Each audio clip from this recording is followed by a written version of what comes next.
Testing of hypothesis Anna university regulation 21ல இருக்கிற statistics and numerical மெத்தட்ஸ்ல இருக்க கொஸ்டின் பேப்பர் கொஸ்டின் தான் பார்த்துட்டு இருக்கோம். இது வந்து April May question paper, April May 2023 question பேப்பர்ல இருக்க ஒரு பார்ட் பி கொஸ்டின். இது வந்து டைரக்டா நமக்கு இது ஒரு 16 மார்க் கொஸ்டின். இதுல ஒரு சப்டிவிஷன் தான் இருக்கு. ஓகே, என்ன கொடுத்துருக்காங்கன்னு பாருங்க. முதல்ல the following random samples are measurements of the heat producing capacity of specimens of a coal from two mines. So ரெண்டு mines ஓட value கொடுத்திருக்காங்க. Use 0.01 level of significance 1% அது கொடுத்துட்டாங்க.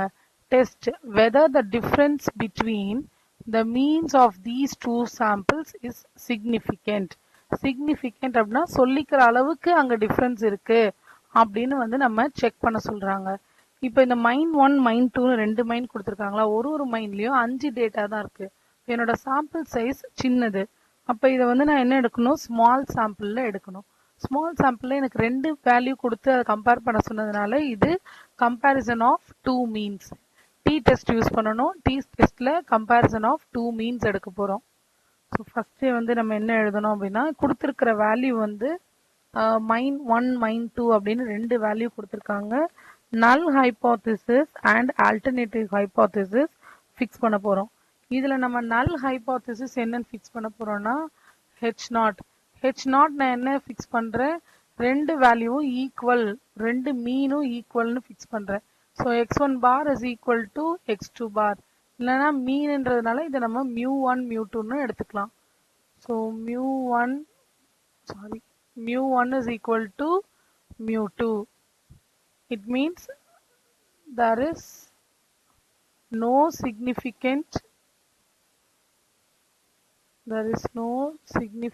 difference between two samples. இல்ல ரெண்டுமே ஈக்குவலா தான் இருக்கு அப்படின்னு சொல்றோம். அப்ப இதோட alternate ஹைபோதிசிஸ்ல μ1 is not equal to μ2 அப்படின்னு சொல்லிடுறோம்.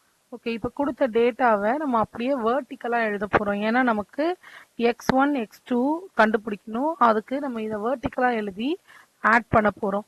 ஸோ ஃபர்ஸ்ட் கொடுத்துருக்கிற வேல்யூவை x1 எடுத்துக்கலாம். செகண்ட் கொடுத்துருக்கிற வேல்யூவை x2ன்னு எடுத்துக்க போறோம் நம்ம. ஸோ x1ஓட வேல்யூ இல்லை, இதை இப்படியே கூட வச்சு எழுதிக்கலாம். மாத்தி எழுதுறேன். 8130 8350 8070 8340 and 8260. இங்க x2ல நம்ம வேல்யூ 7950 7890 7900 8140 and 7920. இப்போ இதை ஆட் பண்ணா எனக்கு என்ன கிடைக்கும்னு பாருங்க. இதை எல்லாத்தையும் ஆட் பண்ணும்போது 41150 கிடைக்கும். இந்த பக்கம் ஆட் பண்ணும்போது 39800. இப்போ நமக்கு தேவையான வேல்யூஸ் எல்லாம் சைட்ல கால்குலேட் பண்ணிக்கலாம். Okay, x1 bar. x1 பாருக்கு நான் என்ன பண்ணுவேன், summation of x1 divided by n1. x1ஓட வேல்யூ 41150, நம்பர் ஆஃப் டேட்டா 5. அப்ப என்னோட x1 பாரோட value 8230.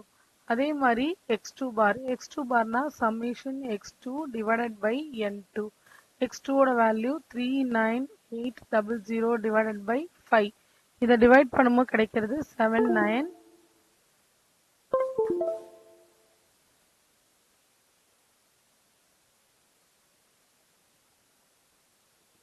One second.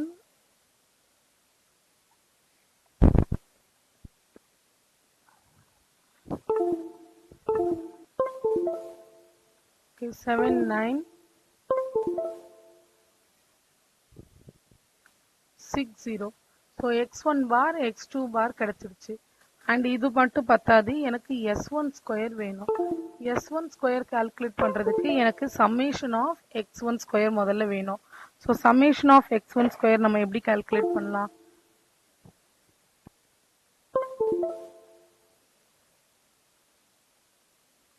Summation of x1 ஸ்கொயர்ன்றது இந்த x1ல இருக்கிற எல்லா வேல்யூவையுமே ஸ்கொயர் பண்றது அப்படின்னு அர்த்தம். So 8130 square plus 8350 square. நம்ம கால்குலேட் வச்சிருப்போம்ல, அதில் இப்படியே நீங்கள் ஃபுல்லாக என்ட்ரு பண்ணிட்டே வாங்க. 8340 ஸ்கொயர் ப்ளஸ் 8260 ஸ்கொயர். இதை எல்லாத்தையும் ஸ்கொயர் பண்ணி ஆட் பண்ணால் எனக்கு சம்மேஷன் x1 ஸ்கொயர் வந்துடும். 338727 இது என்னோட சம்மேஷன் x1 ஸ்கொயர். இதே மாதிரி நம்ம என்ன பண்ணுறோம், சம்மேஷன் x2க்கும் ஸ்கொயர் கண்டுபிடிக்கிறோம். அது 7950 square plus 7890 square 79 square 8140 square 7920 square. இது எல்லாத்தையும் ஸ்கொயர் பண்ணி ஆட் பண்ணா நமக்கு கிடைக்கிற வேல்யூ 316850600. இந்த எல்லா வேல்யூவும் யூஸ் பண்ணி நம்ம S1 square and S2 square பார்க்க போறோம். S1 ஸ்கொயர்ன்றது summation x1 square by n1 minus x1 bar whole square. So summation x1 squareன்றது மேல இருக்கு பாருங்க 338727. நம்ம கால்சில போடுறதுனால வேல்யூவை சின்னதாக்காம அப்படியே ப்ரொசீட் பண்றோம். Divided by 5 minus x1 bar. x1 பார்ன்றது மேல கால்குலேட் பண்ணிருக்கோம் 8230. So 8230 square. இதை நம்ம கால்குலேட் பண்ணும்போது நமக்கு இது என்ன கிடைக்கும்னா 12600. இதே மாதிரியே S2 ஸ்கொயர். S2 ஸ்கொயர்ன்றது summation x2 square by n2 minus x2 bar whole square. Okay, summation x2 ஸ்கொயர்ன்றதோட value 316850600 by number of term minus x2 பார்ன்றது 7960 அதோட ஹோல் ஸ்கொயர். இதை நம்ம கால்குலேட்டரில் கால்குலேட் பண்ணால் 8520. இப்போ எனக்கு எல்லா வேல்யூமே கிடச்சிருச்சு. நான் இப்போ ஃபார்முலாவுக்கு போயிடுறேன். ஃபார்முலாவில் எனக்கு எப்படி இருக்குன்னா டி டெஸ்ட். இது T equal to comparison of 2 means X bar minus x2 bar. இது ரெண்டு நம்மக்கிட்ட இருக்கு. Root of capital S into 1/n1 plus 1/n2. இது எல்லாமே தெரியும், பட் கேபிட்டல் எஸ் நமக்கு தெரியாது. கேபிட்டல் எஸ்க்கு அதை கேபிட்டல் எஸ்க்குன்னே வச்சுக்கலாம், இல்லை இந்த ஃபார்முலாக்குள்ளேயும் நம்ம எழுதலாம். கேபிட்டல் எஸ்க்கு தனியாக ஃபார்முலா இருக்குது. n1 s1 square plus n2 s2 square divided by n1 plus n2 minus 2. So n1ன்றது 5, s1 ஸ்கொயர்ன்றது 12600. திருப்பியும் 5, S2 ஸ்கொயர்ன்றது 8520. கீழே 5 ப்ளஸ் 5 மைனஸ் 2. அப்போ என்னோட கேபிட்டல் எஸ்ஸோட வேல்யூ 13200. இப்போ இது எல்லாத்தையும் ஃபார்முலாவில் நம்ம சப்ஸ்டியூட் பண்ண போகிறோம். ஸோ ஃபார்முலாவில் சப்ஸ்டியூட் பண்ணால் எனக்கு என்ன கிடைக்கும், T equal to x1 bar. x1 பார்ன்றது 8230 மைனஸ் 7960.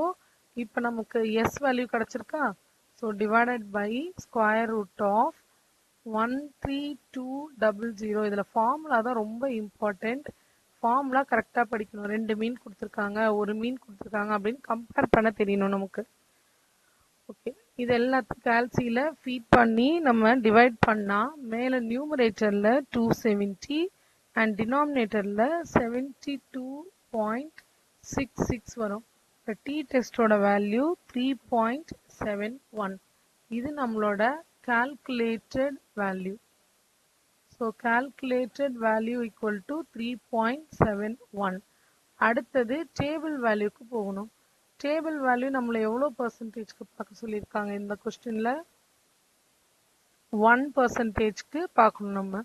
அதுக்கு டிகிரி ஆஃப் ஃப்ரீடம் வேணும். So table value at 1% level of significance. Okay, இதுக்கு degree of freedom. Degree of ஃப்ரீடம்ன்றது n1 ப்ளஸ் n2 மைனஸ் 2. இங்கே n1ன்றது 5, n2 5 மைனஸ் 2. இது இல்லைன்னா ஆர் இப்படி எழுதலாம், 2n மைனஸ் 2ன்னு எழுதலாம். நம்ம எப்படி எழுதினாலும் ஒரே வேல்யூ தான். ஸோ 5 மைனஸ் 5 மைனஸ் 10ன்றது 8. ஸோ 8க்கு 1% லெவலில் பாருங்கள். இது டி டெஸ்ட்டு. இந்த டி டெஸ்ட்டில் டிகிரி ஆஃப் ஃப்ரீடம் நமக்கு இங்கே 8. ஸோ இந்த 8ல் 1%, 1%ன்றது 0.01. 0.01ஓட value 2.896. So table value equal to 2.896. இங்க நமக்கு என்ன தெரியுது, நம்மளோட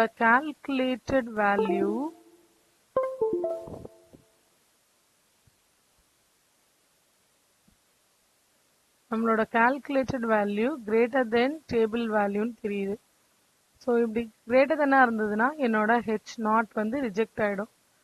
H0 is rejected.